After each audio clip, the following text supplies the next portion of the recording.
If you're just joining us this morning, welcome and good morning. We are talking with the Director of Wyoming School Facilities Department for the whole state, Bill Panos. Glad to have him here with us. Bill, we were talking a little bit about your structure, where your funding comes from, how that's done. Of course, it takes a lot of way ahead planning, good communications with these school districts throughout the state of Wyoming. And I know one that had quite a few hiccups. There was a lot of pushbacks on it. They finally were able to get a site and get that built, and of course, that was Prairie Winds right here in Laramie County. Yeah, you know, Prairie Wind is, as you said, I guess it had gone through several locations. They had decided to locate it in the northern part of the city, so you can see it coming out of the ground if you travel on I-25 north. You can see it coming out of the ground there past Horse Creek Road. And we're on schedule and on budget on the project. It's about a $15 million, a little shy of $15 million school.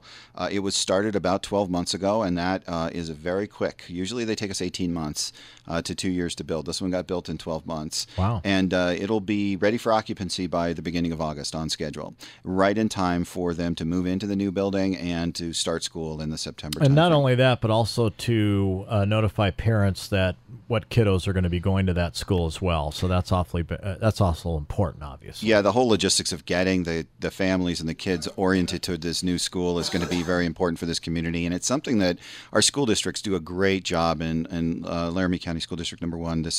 The school district here in Cheyenne does a great job of this, of the logistics of moving kids to these new locations. And there'll be about 500, a little over 500 students going to Prairie Wind. And then there's been word of some hiccups going on at Davis. Kind of fill us in on that and clean up our brains here on that a little bit. Where are we? And is it true there were some hiccups there with the school? Yeah, you know, the projects, again, are really complex. They take a long time to plan. Even with all that planning, we can't always figure out everything that's going to happen with sometimes weather affects our projects. Sure. Sometimes the supply of steel affects our projects. Who knows? But we do our best to plan for these kinds of contingencies. And sometimes the projects, because of their complexity and because of the nature of them, they do get a little bit delayed. And I think Davis might be a couple weeks delayed. I don't know exactly the time frame, maybe a month delayed at most. There are a lot of ways that we can make up for that schedule because the projects are so long. We've been able to do that. But right now, I think that one's a little bit behind. But certainly those kids are right now in Cary Junior High. They're being what we call it a swing space. They're being staged in Cary, and as soon as that school's done, they're out. But the rest of the projects in Cheyenne are doing really, really well. And when is the projected date for completion on that project? Do we know? You know, I don't have that right in front of me, but we certainly, next time I'm on, I can get that to you. And we have a Meadowlark Elementary School going on right now, and that's about a $15 million school. That bids, we actually send out the bid request to the contractors on June 11th. That's on time. And then we have Freedom Elementary coming up, and we just had a big meeting about Freedom Elementary. We're going to be adding a couple of wings onto that school to deal with the influx of new families to the military base. And so we're going to be adding a couple of wings onto that school. And again, the school district's done a great job of figuring out where they needed space and coming to us and saying, hey, we need space in these locations. Yeah, I think Dave Bartlett does a fine job there. We oftentimes use what we call modular classrooms. Used to be bungalows back in the 70s. Bungalows, yeah, trailers. They so we have a number of these, and we use them for a variety of different reasons around the state. And sometimes they have to do with capacity.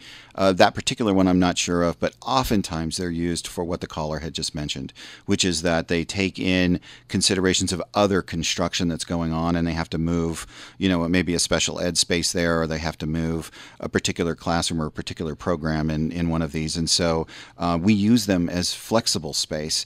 We have very few of them as compared to other states, but we do move them around, actually. We don't just buy them and leave them there. We'll take those modular classrooms and we actually move them to different locations around the state, reuse them, if you will, because we have different reasons for those. And sometimes it's that they have a problem with a capacity, or let's say they had a flood or something like that, or some emergency, and we'll actually put them down, and we can put them down very quickly, almost military style, and get them housed in a safe, clean, dry place to learn until such time that we can get in there and fix the problem. I don't know. Some people, it's like a big deal for them. When I was a kid, man, I liked it because I could go out of the regular school building, take a walk outside, go to the bungalow for my next class. It was kind of cool. We actually include athletic facilities in all of our designs and plans, and the state pays for those as part of what we call the basket of goods. So we put in gymnasiums, we put in tracks, we put in many athletic facilities throughout the state. state, and they're very significant facilities, and it's part of that sort of program that we fund throughout the state of Wyoming at the elementary school level, middle school level, and high school level. All right, Bill Panos, Director of the Wyoming School Facilities Department. Thanks for being on today. It's a great conversation. If people want to get in contact with you or your office, maybe they have additional questions, how can we do that? Website is the best way. You're looking at it actually right now. I can see on your screen.